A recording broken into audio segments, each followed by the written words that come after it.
Hi!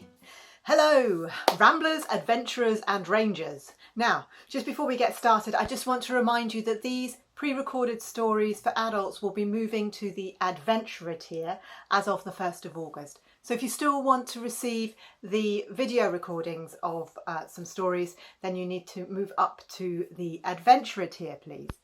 But if you're a rambler, then you will still get the zine, the celebration sheet, and you'll get, of course, one of my audio stories. So you'll still get stories on the Rambler tier. I'm making these changes to try and make sure that Patreon stays sustainable during the transition time of the moving out of lockdown, when my live events and face-to-face events will hopefully start returning. And of course, you will have busier lives, and I want to make sure that you are still able to read, listen, and watch all of the content that is available to you on Patreon. So I hope that you will enjoy the way I have formatted the tiers moving forward in August. So, without further ado, it is time for the second of my July tales for adults. Now, it's shape-shifting is the theme. And one of the most famous shapeshifters, which I'm pretty sure most of us have heard of, is werewolves. I'm not going to tell you a werewolf tale because I think there are so many of those out there. But instead, I'm going to tell you a French tale, which is about cat women. What, the superheroes? No, not the superheroes. These are like an equivalent of a werewolf in France, basically, in French folklore. These enormous white cats that were shape-shifting women. They weren't necessarily malevolent, but they were certainly not trusted in this folklore. So I'm going to tell you a tale from French folklore called The Catwoman. Long ago, across the sea, past the white cliffs, and to the land that we know as France, there were two villages. And in between those two villages, high up on a hill, there was something which we call a trig point. And that trig point had north, south, east, west on it. And lovers would meet there to watch either the sunrise or the sunset. On this night, Pierre and Claudette, who he is courting that year, they have met there to watch the sunset. And then, when they have watched the sunset, Pierre, being a gentleman, walks Claudette home. Takes her home and he says goodbye on the doorstep. It's a long goodbye, and he's going to miss her, for he is sure that Claudette will be his wife.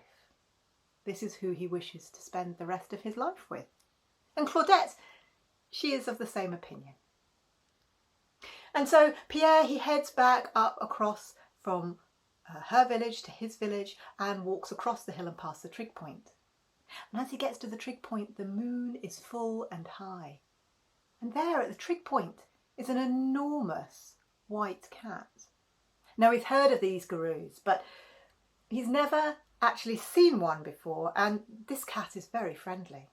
It comes up around his ankles and purrs, pushes itself against him, and in fact walks with him all the way home and doesn't try to come into his house, and instead leaves. And he doesn't see the cat again for some time. But then the next time he's walking back from Claudette's, the cat appears again. And then this becomes quite a regular occurrence as he is calling on Claudette later and later at night.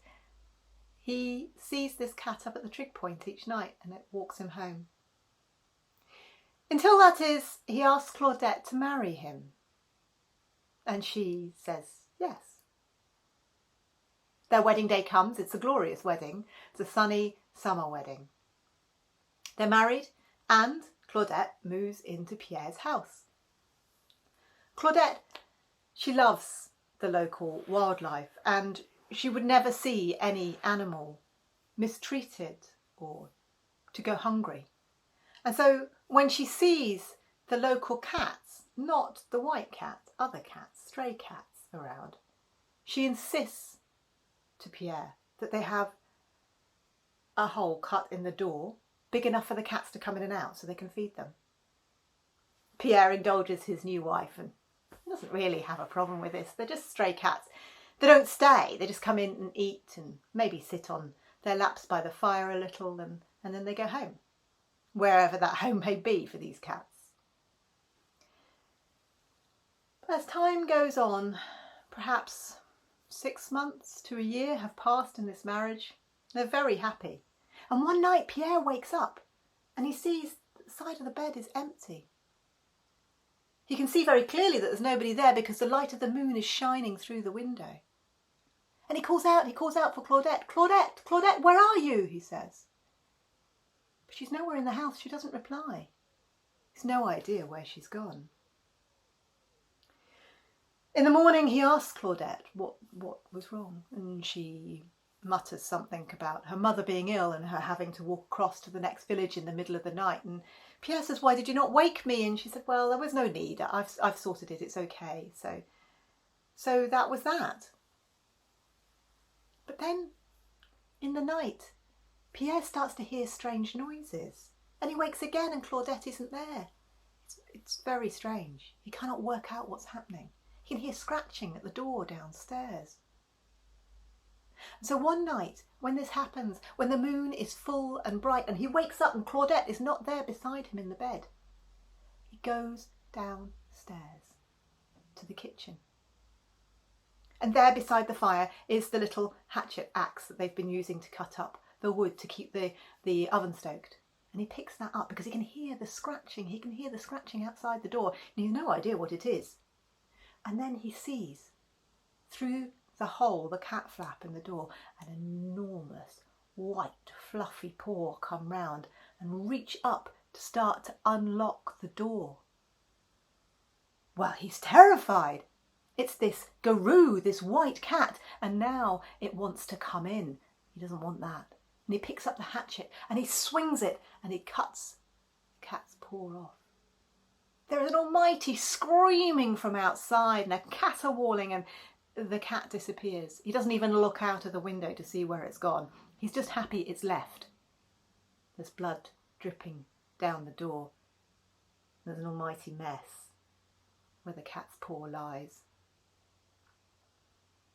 He picks it up and he cleans up and he buries the paw in the garden under the moonlight because he knows of Claudette's love for animals and he doesn't want her to see what he's done.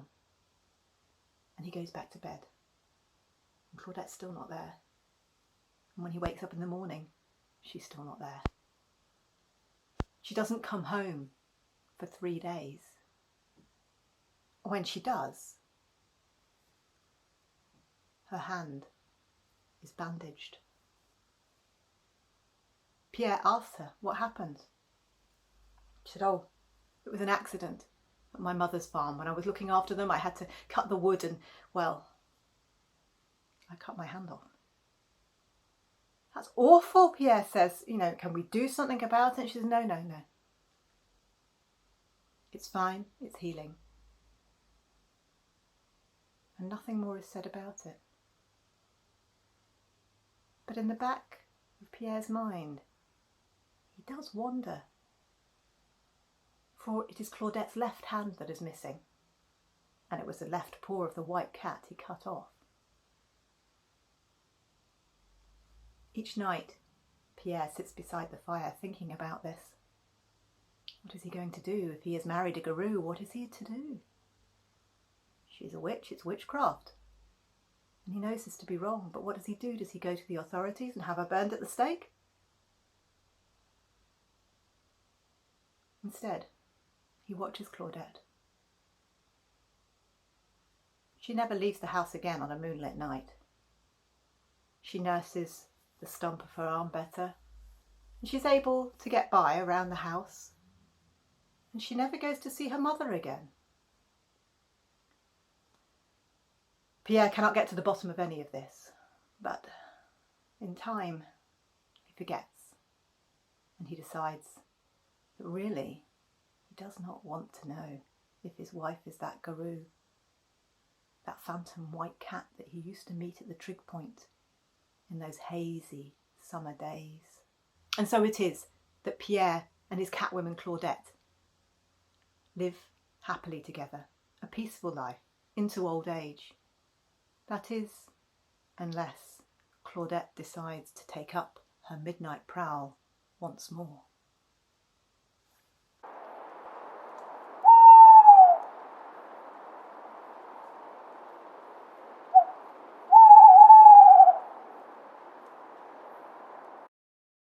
I hope you enjoyed that story. A bit of a twist on the standard slathering rabid werewolf. Instead, this is a big white cat that just likes to prowl in the moonlight. Doesn't seem to cause anybody any trouble.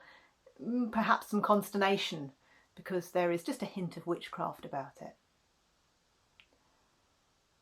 Don't forget, you can still vote for the theme for August stories. You have to choose from Norse tales, grim folk tales, or tales of the wee folk, so brownies, pukas, fairies, hobs, small people who help us out around the house perhaps, sometimes if they feel like it.